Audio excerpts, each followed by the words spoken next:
अकोला शहरातील वाशिम बायपास रोडवर पेट्रोल पंपासमोर आज सकाळी मॅक्झिमो आणि दुचाकी वाहनामध्ये भीषण अपघात झाला। या अपघातात 2 जणांचा जागीच मृत्यू झाल्याची दुर्दैवी घटना घडली आहे। मिळालेल्या माहितीनुसार अपघातात निखिल विश्वनाथ ताजने वय 30 राहणार चातोंडी तालुका पातूर यांचा समावेश असून त्यांच्या सोबत असलेल्या एका महिलेचाही घटनास्थळी मृत्यू झाला। धडक इतकी जोरदार होती की दोघांनाही गंभीर दुखापती झाल्या। अपघातानंतर मॅक्झिमो चालक घटनास्थळावरून फरार झाला असल्याचे प्रत्यक्षदर्शींनी सांगितले।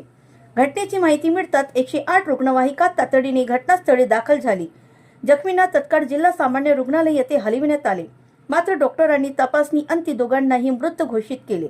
या अपघातामुळे काही काळ वाशिम रोडवर वाहतूक कोंडी निर्माण झाली होती। पोलिसांनी घटनास्थळी धाव घेत परिस्थिती नियंत्रणात आणली। सदर प्रकरणाचा पुढील तपास जुने शहर पोलीस स्टेशन करीत आहे।